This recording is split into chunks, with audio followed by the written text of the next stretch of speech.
Gloria al Señor. Bueno, hoy quiero compartir con ustedes una palabra que sé que va a ser una bendición para sus vidas, siempre y cuando, sí y solo sí, usted entienda, escúcheme bien esta palabra, el cambio y la transformación de Jesús. Amén.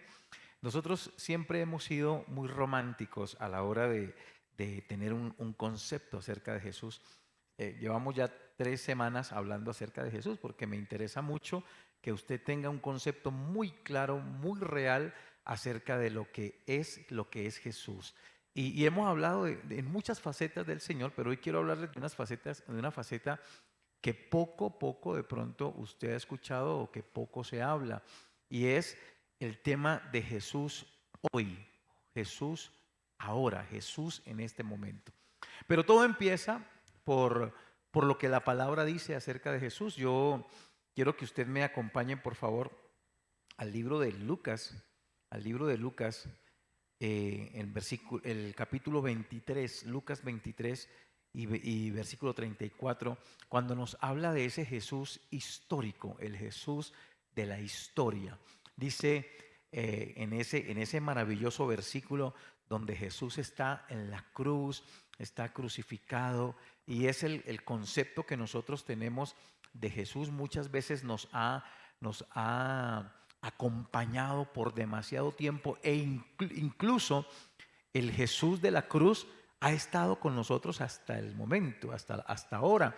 Todo el tiempo estamos pensando en un Jesús en la cruz, sufriente, adolorido, y si bien es cierto, todo eso lo vivió Jesús, porque el Señor vivió las cosas más terribles, el maltrato físico más vulgar y más fuerte que cualquier ser humano hubiese podido recibir, tanto así que literal, derramó hasta la última gota de sangre por nosotros. ¿Cuántos decimos amén?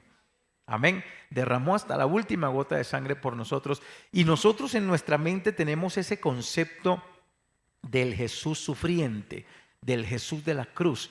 Y todo nos lo recuerda. No sé, usted va en el taxi, yo a veces me subo en un taxi y cuando paso aquí por el cementerio de Suba, el del taxi se echa a la cruz, ¿no? Se echa a la cruz. ¿Usted también se echa a la cruz? No, pero el del taxi se echa a la cruz. Pasa por una iglesia católica y se echa a la cruz y se persina, ¿verdad? Y usted ve las imágenes de Jesús y siempre lo ve crucificado, con la carita para un ladito, así, todo triste, con el cabello acá, ensangrentado. Y en Colombia tenemos al Sagrado Corazón de Jesús. Sí, pero es un corazón sangrante. El sagrado, pero nosotros lo hemos, Colombia es el país, aquí le llaman el país del Sagrado Corazón, pero es el sangrado corazón, un corazón sangrante, un corazón sufriente. Y toda esa información que nosotros recibimos acerca de Jesús, en nuestra mente se nos va acumulando el Jesús sufriente, el Jesús adolorido, el Jesús delgado, flaco, acabado, con la espalda totalmente destruida. Y esa es la mente que está en nosotros de un Jesús bastante demacrado, porque así nos lo han vendido desde siempre. Siempre nos han vendido esta imagen de Jesús, donde dice Jesús, perdónalos porque no saben lo que hacen, y se burlaron de él y repartieron sus vestidos echando suertes. Y siempre tenemos la imagen del Jesús sufriente, del pobrecito, ¿verdad? Y hemos tenido esa imagen tan real en nuestra mente que aún llegamos a la iglesia, llegamos al Evangelio de Jesucristo, estamos aquí y todavía nuestra mente, cuando nos dicen vamos a la cruz, porque a veces nosotros estamos aquí predicando y les decimos a los hermanos, acompáñenme, vamos a la cruz de Cristo. Usted se lo imagina todavía triste así, ¿no? Que lo está mirando a usted así, pobrecito, y usted está allá abajo y usted sí se siente culpable y se siente por culpa mía, y usted lo ve en la cruz. Todavía su mente está llena de este Jesús, del Jesús de la cruz, del Jesús del perdónalos porque pobrecitos ellos no saben lo que hacen. Pero nosotros en este momento, como hijos de Dios, sí sabemos lo que hacemos. Amén. bastante palabra que hemos recibido, bastantes sermones que nos hemos, perdónenme la expresión, que nos hemos comido en la silla de la iglesia, y esa palabra ya no es para nosotros, porque nosotros sí sabemos lo que estamos haciendo. Ya no nos cabe a nosotros el perdónalos porque no saben lo que hacen. Usted bastante palabra ha recibido, bastante mensaje usted ha absorbido como para saber qué está haciendo. ¿Ven? ¿Qué es lo que está haciendo? Había una propaganda aquí en Colombia hace muchos años atrás que decía, ¿sabe usted dónde están sus hijos en estos momentos? ¿Sí se acuerda? Y esa era una propaganda. ¿Sabe usted? Y entonces todos se preguntaban, ¿dónde estará mi hijo? ¿Verdad? Por lo general yo estaba jugando en la calle y me entraban de una vez. Y esa pregunta era tremenda, ¿no? Y luego venía la propaganda de hay que cepillarse y los dientes cepillar y buenas noches. ¿Se acuerda de la propaganda? Buenas noches. Y usted se entraba y yo no sé, era una obligación, era una religión. Usted, ¿dónde están sus hijos? Para adentro y cepíllense. Entonces nosotros hacíamos todo nuestro rito nocturno y ya en la mente. Pero en este momento, ya no es dónde están sus hijos en este momento. ¿Sabe usted? ¿Es consciente de lo que está haciendo? Porque ya no es, esta palabra ya no es para nosotros. Padre, perdónanos porque no saben lo que hacen. No, nosotros sabemos, según la palabra, lo que hemos aprendido, lo que debemos y lo que no debemos hacer. Lo que le agrada al Señor y lo que a Dios no le agrada. Ahora, en esa perspectiva, siempre hemos visto al Dios sufriente y nosotros como estamos completos y estamos mirando, pues tenemos como la otra oportunidad, pero no, ya Jesús no está en la cruz. Amén. Ya Jesús no está en la cruz. Es más, ya la cruz no existe. No hay muestra en 2000 años de que exista todavía la cruz donde murió el Señor, porque ya la cruz, escúchame bien, ya fue usada, ya fue destruida por el tiempo, y ahora el que queda y el que realmente está, ya no es la cruz, es Jesús. ¿De acuerdo? Pero ese es el Jesús histórico, el Jesús que nos han enseñado, el Jesús que partió la historia en dos, el de antes y después de Cristo, el que nos enseñó que era el camino al Padre, etcétera, etcétera. Ese es el Jesús que nosotros conocíamos, ya está. Pero hay otro Jesús que usted y yo, y otra cruz que usted y yo debemos aprender a vivir, y está en Mateo capítulo 16, versículo 24. Mateo 16, 24 dice: entonces Jesús dijo a sus discípulos, si alguno quiere venir en pos de mí, niéguese a sí mismo, tome su cruz y sígame. Ahora, escúcheme bien, el Señor nos ponía esto en perspectiva porque Él sabía que iba a llegar este tiempo, y en este tiempo no iban a existir las cruces de madera, pero sí iban a existir las cruces almáticas. Nosotros tenemos una cruz que no la estamos llevando a los hombros para arriba y para abajo, pero la tenemos interna. Hay cargas internas, hay emociones internas, hay, ¿cómo se llama? Situaciones internas, hay traumas fuertes del pasado, hay historias que no se pueden contar, hay historias que no se han contado y las llevamos por dentro. Y el Señor en aquel entonces era muy literal, tome su cruz y sígame. El Señor les decía a sus discípulos, si usted quiere, tiene que tomar esa cruz, porque el Señor, aunque no había pasado por la cruz, sabía que iba a tener que llevar su propia cruz, y le estaba diciendo a sus discípulos, yo voy a llevar una cruz, voy a llevar mi cruz, pero cada uno de ustedes tiene que portar la suya. Cada uno de ustedes tiene que llevar en su cuerpo la carga del tiempo, la carga de las situaciones. Hoy como pueblo de Dios, primero, recuerde, ya no vale el hecho de que perdónalos porque no saben lo que hacen. Ahora el Señor nos enseña qué es lo que debemos hacer, qué es lo que no debemos hacer. Entonces ya es mirar qué es lo que hacemos, pero el Señor nos dice, cargue su cruz, ¿verdad? Si queremos ser discípulos del Señor, tenemos que aprender a llevar nuestra propia carga. ¿Por qué?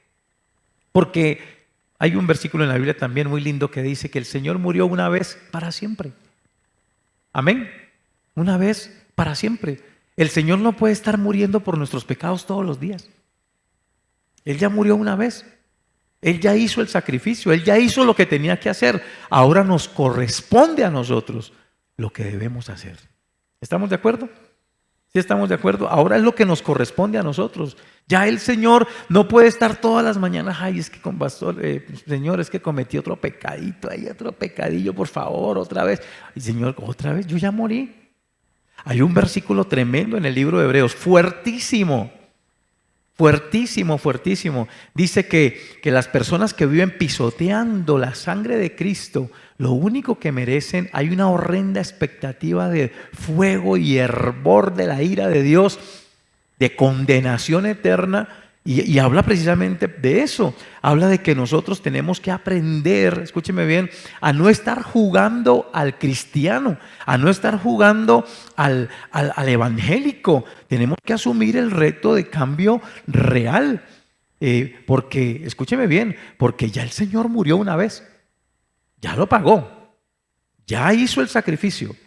Ahora nos corresponde a nosotros. No es que el Señor esté haciendo sacrificios todos los días. No, los sacrificios los tenemos que hacer nosotros llevando nuestra propia cruz. ¿De acuerdo? Hace muchos años conocí a una hermana que tenía un problema gravísimo y llevaba 20 años en la iglesia. 20 años. ¿Usted sabe lo que es asistir a una iglesia 20 años? Y un día yo le preguntaba a la iglesia, hermano, ¿cuál es su pecado? Y ella decía, hermano, es que yo tengo un espíritu inmundo de ira. Tengo un demonio de ira tremendo cuando a mí se me mete el diablo, Dios mío. 20 años y el diablo todavía se pasea por el corazón de esta mujer. 20 años. Ahora, ¿usted cree que Jesús no murió en la cruz por esa ira? Claro, pero esa persona, esa hermana tiene a Jesús crucificado hace 20 años y nada que lo dejas morir en la cruz, no ha matado en la cruz la ira, pero bueno, para la hermana era la ira, para ti ¿qué puede ser?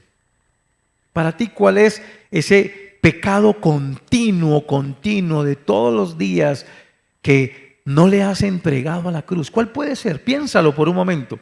Piénsalo, porque es esa la cruz que tú debes cargar diariamente y todos los días tú debes morir a algo. Amén. Todos los días debes morir a algo, todos los días. Porque yo sé que la vida cristiana no es fácil. Y se hace más complicada cuando vivimos la vida cristiana hipócritamente. ¿O no? Sí, se hace más complicado.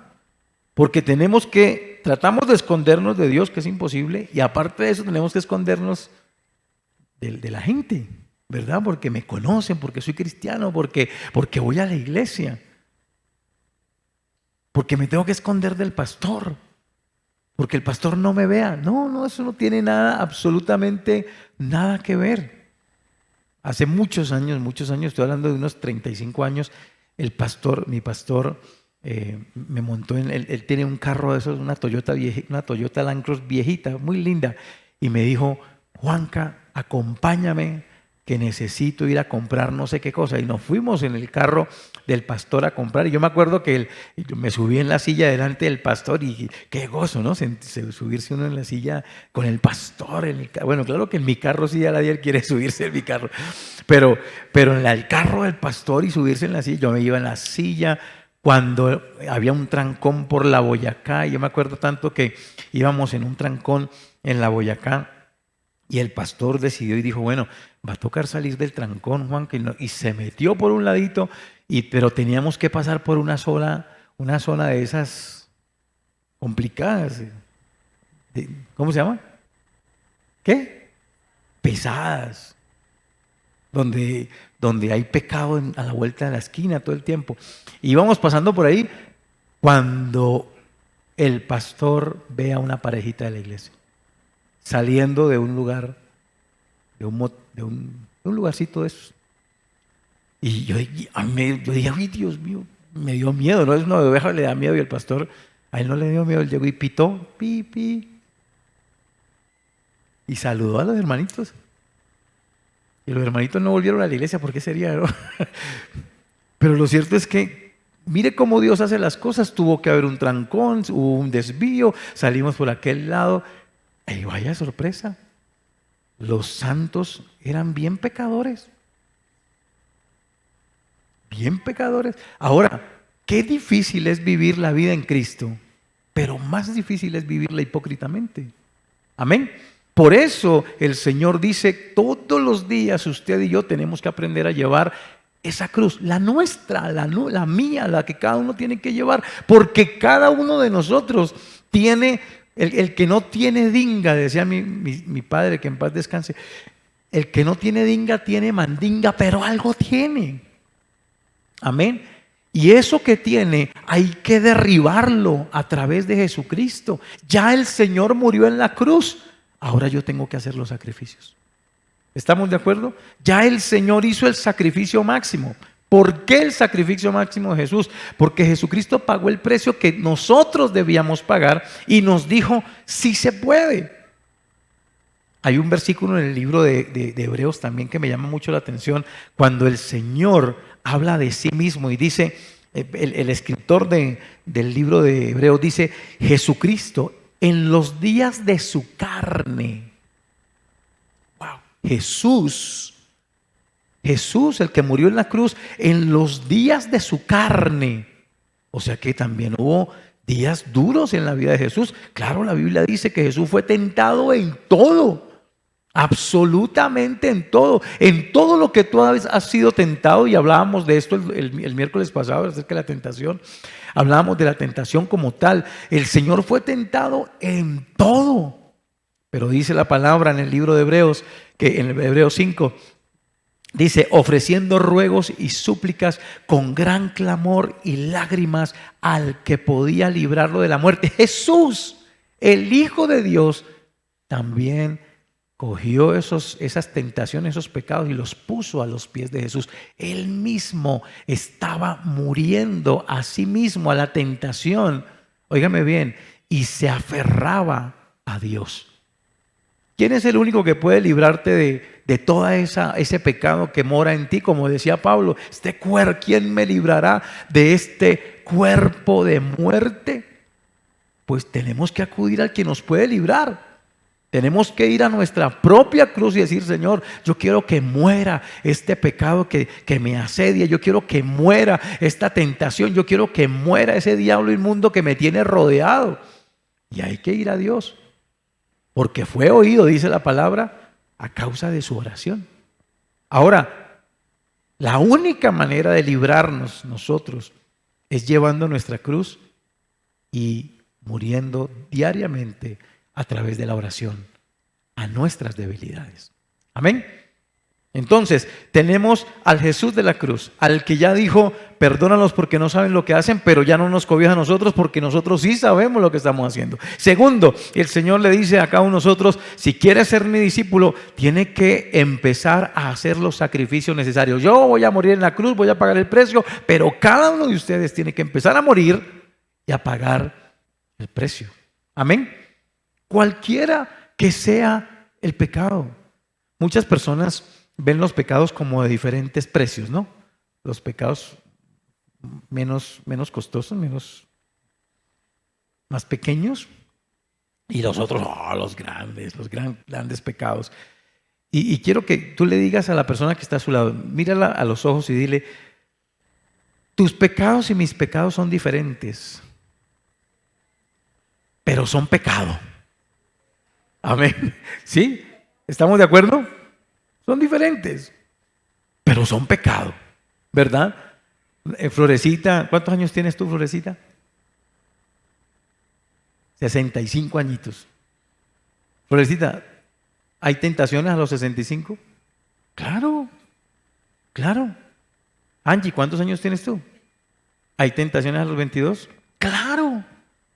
Las tentaciones de Florecita son diferentes a las tuyas, pero el diablo es diablo y es puerco. Amén. Ahora, cada uno tiene sus propias luchas y cada quien tiene que enfrentar a sus propias luchas. Cuando yo era niño, se me rompía un plato y Dios mío, había problemas si se me rompía un plato. Yo no sé si a ustedes les ha pasado. ¿Sí? Se rompió el plato y Dios, se acabó el mundo. Dios mío, se acabó el mundo, el plato. ¿Verdad? Y nosotros sufríamos, pero yo veía que cuando mi papá rompía el plato, ahí no pasaba nada. ¿Verdad? Entonces yo no entendía por qué conmigo si eran tan crueles. Si se rompía el plato, ¿por qué me echaban la culpa? ¿Por qué me hacían sentir mal?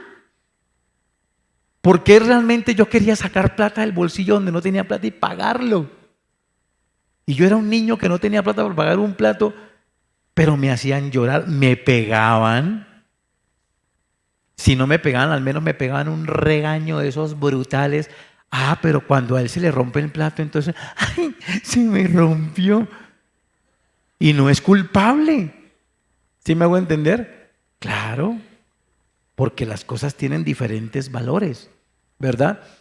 Yo me acuerdo que cuando Joelito, hoy estaba yo posteando fotos de mi bebé cuando era pequeñito, y yo me acuerdo que cuando él rompió un día un plato, él me miró así todo asustado. Y yo le dije, tranquilo, mi amor, se compra otro. Rompí la historia. Y lo cogió de costumbre. Ahora no. Y cambiamos de platos, ¿verdad? Como mi esposita, que cuando ella le regalaron en el matrimonio, le regalaron un juego de platos y los tenía guardados allá. Nunca se utilizaban, solo para momentos especiales. Y un día le dije, mi amor, saquemos esos platos, usémoslos porque va a venir el anticristo. Cuando ya nosotros nos vayamos, y va a coger esos platos y se va a servir la comida y el almuerzo en los platos de nuestro matrimonio. No, usémoslos, que si se dañan se compran. Amén. Pero cada cosa es como nosotros le damos el precio. Entonces, a veces para mí no es pecado, pero lo que veo en los demás, sí. Él rompió el plato. Pero usted rompió. Pero cada quien le da el valor y su propia forma de ver las cosas. ¿De acuerdo? Así que el estándar de Dios es diferente. El estándar de Dios, menos mal que nosotros no somos juzgados por nuestro propio estándar, porque no existiríamos. Porque nosotros somos fuertes para juzgar, para señalar, para ver la paja en el ojo de los demás. Y dice la Biblia que no vemos la viga que tenemos nosotros, porque vemos siempre a los demás expuestos, pero los nuestros también son iguales de pecaminosos. Pero hay una parte en la Biblia que me gusta acerca de ese Jesús. Y me gusta el Jesús eterno. Hay un Jesús eterno, un Jesús que existe desde el Génesis. Génesis capítulo 3, versículo 13 al 15. Génesis 3, 13 al 15. Dice así: Entonces Jehová dijo a la mujer, ¿qué es lo que has hecho? Y dijo la mujer, la serpiente me engañó y comí. Y Jehová dijo a la serpiente, por cuanto esto hiciste, maldita serás entre todas las bestias y entre todos los animales del campo. Sobre tu pecho andarás y polvo comerás todos los días de tu vida. Pero mire lo que dice el verso 15, donde aparece Jesús en este versículo. Dice, y pondré enemistad entre ti, hablándole a la serpiente, dice, y la mujer. ¿Está hablando de quién? De Eva, ¿cierto? Y dice, y entre tu simiente, está hablando de los hijos de la serpiente y la simiente suya. Está hablando entre la descendencia de Eva. Ahí ya está hablando Dios de Jesús. Está hablando de la descendencia de Eva. Dice, esta te herirá en la cabeza. Significa, esta mujer, esta descendencia, esa simiente tendrá una autoridad tremenda sobre ti. Amén. Y tú le herirás en el calcañar. ¿Qué es el calcañar? Es esta partecita de aquí, del pie, del talón, la parte de atrás. Entonces fíjese lo siguiente, ¿qué es más duro? ¿Un golpe en la cabeza o una mordedura en el pie? Bueno, un golpe en la cabeza, ¿verdad? Y el Señor, el que escribe este versículo, dice, habrá una enemistad natural entre la simiente de la serpiente y la simiente de la mujer. Y está hablando de Jesús. Entonces, hay un Jesús eterno. Hay un Jesús que viene desde el mismo Génesis. Ahora, yo veo el versículo 13 cuando la mujer le pregunta, ¿qué has hecho, mujer? Y ella dice, me engañó la serpiente y comí. Pero cuando le preguntan al hombre, el hombre dice, es culpa de Eva. Ese man que serpiente ni que nada. Y nadie le echa la culpa a Eva. Culpa a la mujer de una vez. O sea, el hombre sí se salió por la tangente y le botó toda la responsabilidad, pero Eva con humildad dice, sí, la serpiente me engañó y caí. Pero viene y se desencadena algo sobrenatural ahí, que es con lo que quiero cerrar esta enseñanza. Algo se desencadenó en este versículo. Es la razón por la que el diablo odia a la mujer. ¿Sabe usted eso? Porque Satanás odia a la mujer. ¿Sí sabía? Le voy a explicar por qué Satanás odia a la mujer. Resulta que la mujer es un ser perfecto. Ahí les estoy ayudando, hermanas. Escúcheme. La mujer es y no estoy mintiendo, se lo voy a hablar tácitamente, se lo voy a hablar ampliamente. La mujer es un ser perfecto. La mujer ha evolucionado. Si hablásemos de evolución, la mujer fue evolucionada hasta la perfección. ¿Por qué? Porque necesita un solo óvulo para tener un bebé. El hombre está a 300 millones de espermatozoides alejado de la perfección, porque se necesita 300 millones para ver si alguno fecunda un óvulo. ¿Sí me hago entender? Hay un paso de diferencia brutal. Ahora, Dios la hizo así, la hizo perfecta. Tan perfecta es la mujer para Dios que la Biblia dice, en mi Biblia dice que la mujer hay que tratarla como al vaso más frágil. Pero el vaso más frágil es el vaso más hermoso. ¿No es así? Entonces, cuando la Biblia dice que hay que tratarla como al vaso más frágil, hay gente que dice, no hay que tocarla ni con el pétalo de una rosa, es una mentira. Eso de que con el pétalo de una rosa, eso es falso. Hay que tratarla bien y ya. Amén. Hay que tratarla con honra, hay que honrarla, hay que amarla. ¿Dicen amén? ¿Usted se imagina a los hombres con el pétalo de la rosa? Se quebró.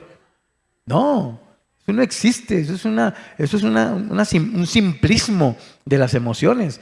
Pero la Biblia sí dice que la mujer hay que valorarla como al vaso más frágil.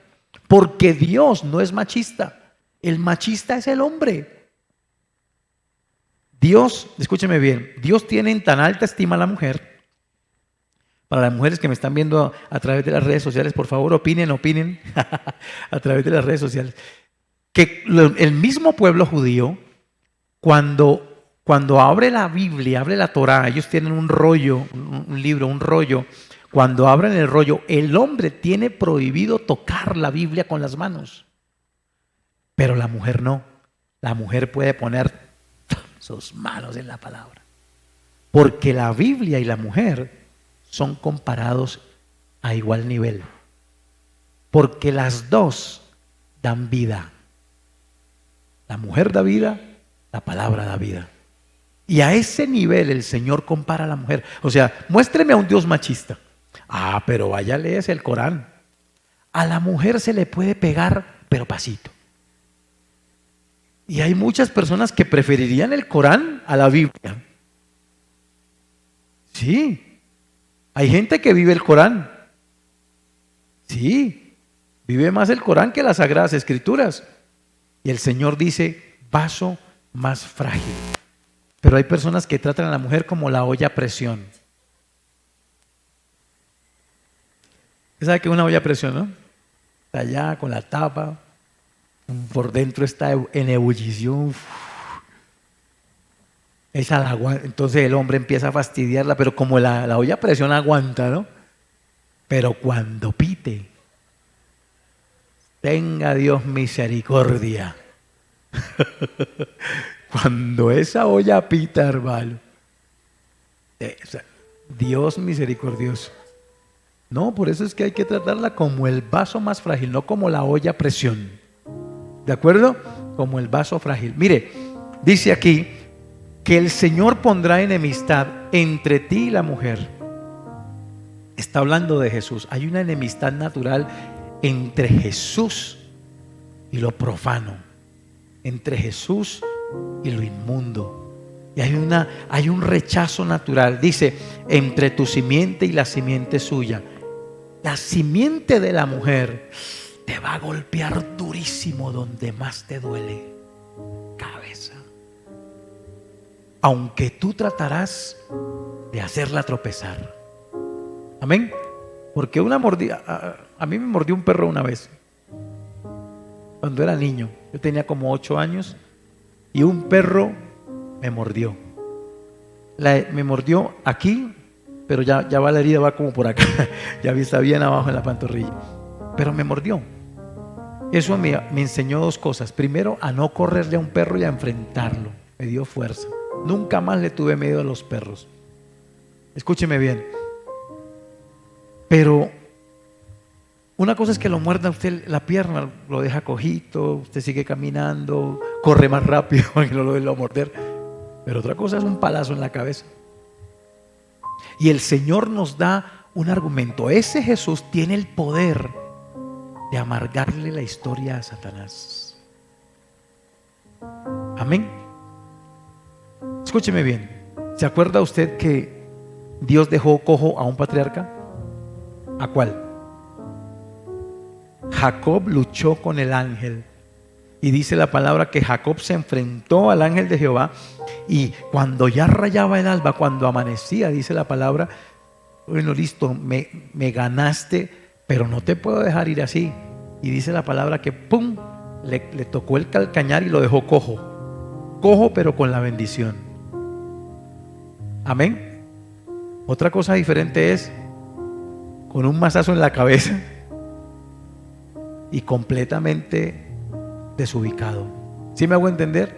Ahora, tú puedes caminar cojeando, puedes tener una cojera, ¿verdad? Satanás se vino y te mordió el calcañar, pero tienes la autoridad de parte de Dios de que ese Jesús, el que viene por la generación de la mujer, destruye a Satanás. ¿Cuántos lo creemos?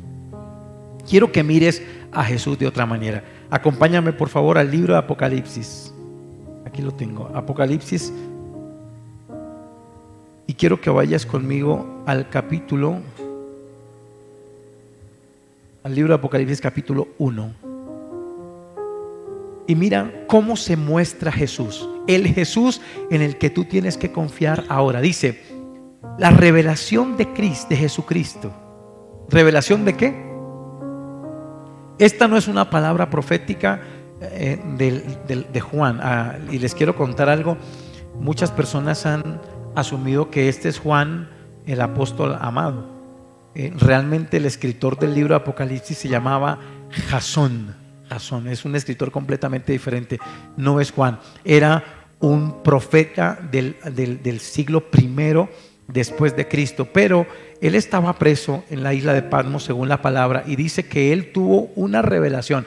La revelación no fue una palabra profética, fue Jesucristo mismo. ¿De acuerdo? Dice la revelación de Jesucristo que Dios le dio. ¿A quién? A Jesucristo, dice, para manifestar a sus siervos las cosas que deben suceder pronto, y la declaró enviándola por medio de su ángel a su siervo Juan, o a Jasón. Dice que ha dado testimonio de las palabras de Dios y del testimonio de Jesucristo y de todas las cosas que ha visto. Bienaventurado el que lee y los que oyen las palabras de esta profecía y guardan las cosas que en ella están escritas, porque el tiempo está cerca. Ahora, cuando él dice eso, lo dice porque le está hablando el mismo Jesucristo. ¿De acuerdo? La presentación de Jesucristo. Mire lo que dice en el verso 9 de este mismo capítulo. Dice: yo Juan, pero ya usted sabe que no es Juan sino es Jasón, dice: vuestro hermano y copartícipe vuestro en la tribulación, en el reino y en la paciencia de Jesucristo, estaba en la isla llamada Patmos por causa de la palabra de Dios y el testimonio de Jesucristo. Yo estaba en el Espíritu en el día del Señor. Mire esto, aquí no está hablando de cualquier día, está hablando del final de los tiempos, del tiempo en el que Jesús se va a manifestar. Dice: yo estaba en el Espíritu en el día ¿de quién? Del Señor. Y dice: y oí detrás de mí una gran voz como trompeta que decía: yo soy el Alfa y la Omega, el primero y el último. Escribe en un libro lo que ves y envíalo a las iglesias.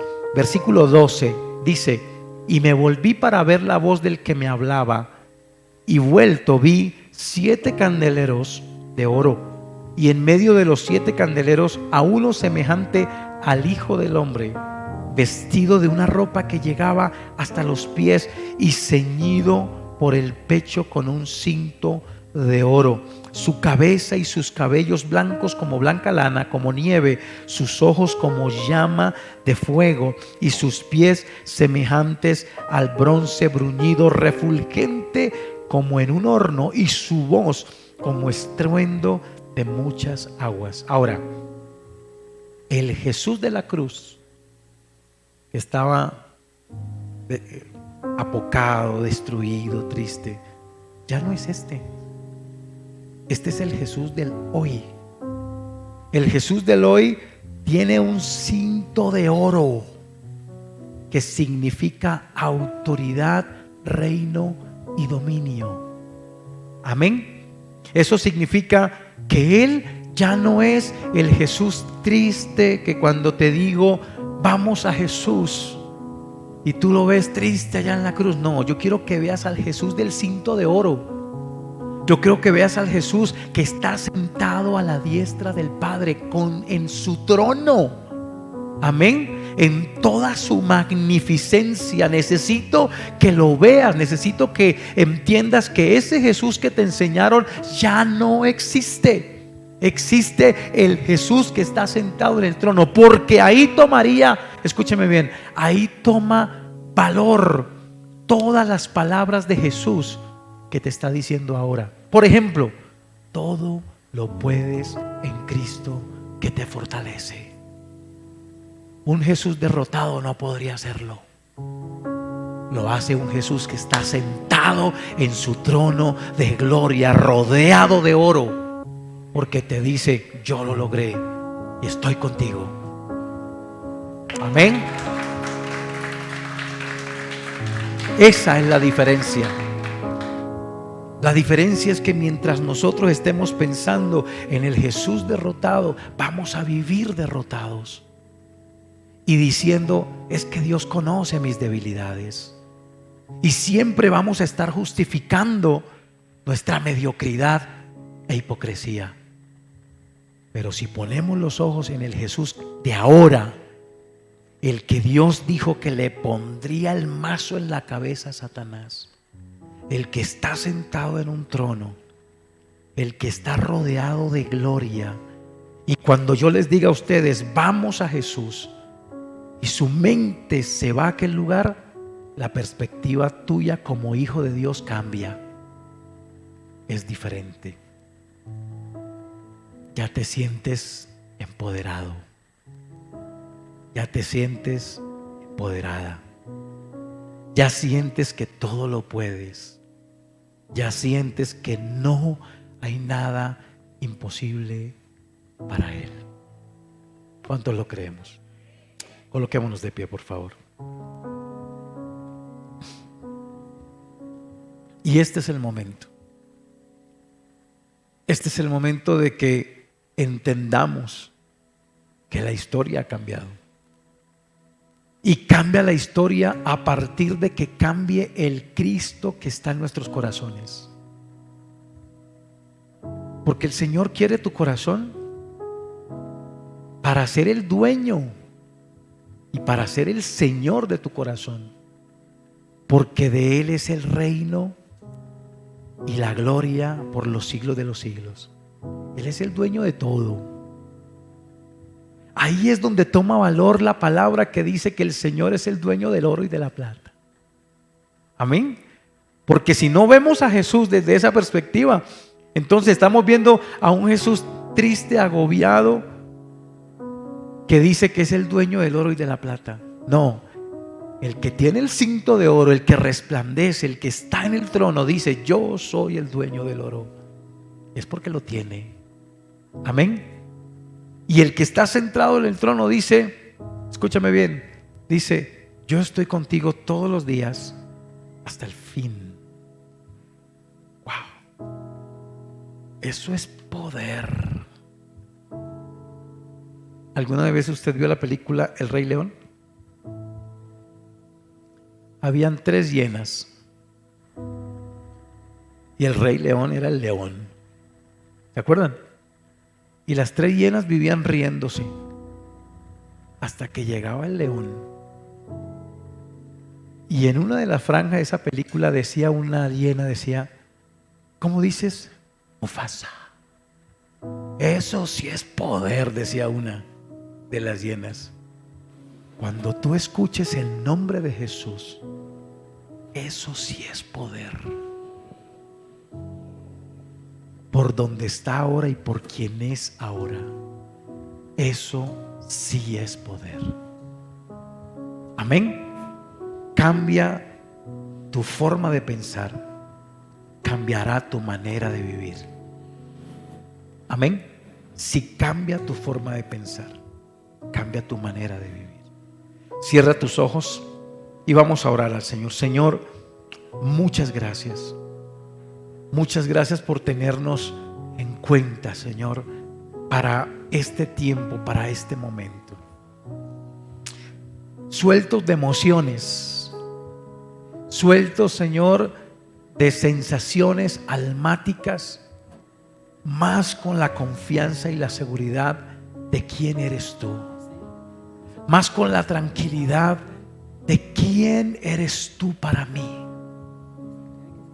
de qué representas, de qué vales para mí, cuán importante yo soy para ti y cuán importante tú eres para mí. Señor, hoy valoro tu sacrificio, hoy valoro tu existencia misma. Hoy entiendo que desde el Génesis hasta el día de hoy tú eres vencedor y contigo somos más que vencedores. Señor, hoy entiendo que puedo dejar atrás mi humanidad y mi pecado. Puedo hacer a un lado a mis temores, mis angustias, mis traumas del pasado. Puedo dejarlas a un lado porque tú eres el que gobiernas y el que reinas. Por eso cuando te veo a ti coronado en majestad, cuando te veo a ti, Señor, con tus ropas resplandecientes en tu trono de gloria, Señor, me siento valioso porque tú me has dicho que donde tú estés, nosotros también estamos. Que donde tú estás, nos has preparado un lugar para que estemos contigo.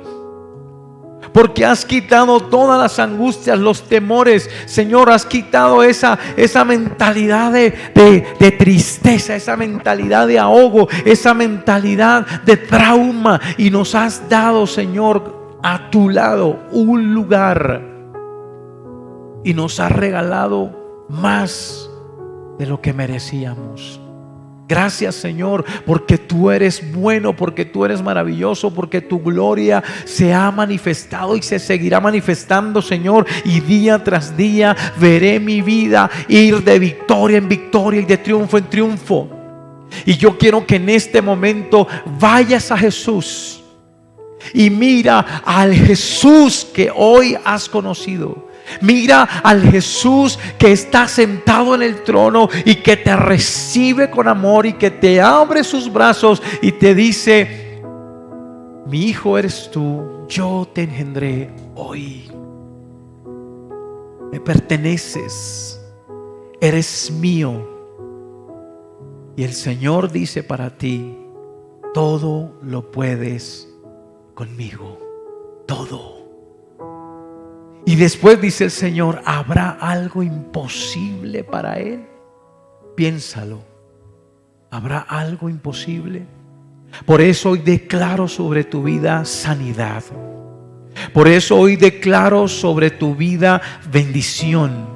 Por eso hoy declaro sobre tu vida una experiencia trascendental y sobrenatural. Por eso hoy te digo que tu historia va a cambiar. Así como la historia de Jesús cambió, así mismo tu historia va a cambiar. Tu historia va a ser diferente a partir de ahora.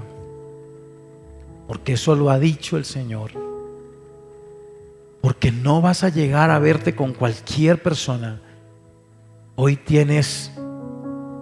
has sido llamado a venir al trono de Jesús, a su gobierno, a su dominio.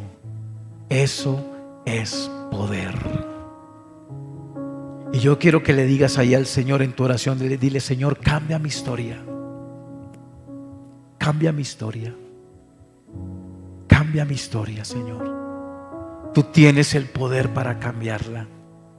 Tú tienes el poder para hacer de mi historia una historia diferente, una historia nueva. Señor, yo quiero que cambies la historia de vida extraordinaria. Quiero que cambies la historia de cada persona de vida extraordinaria.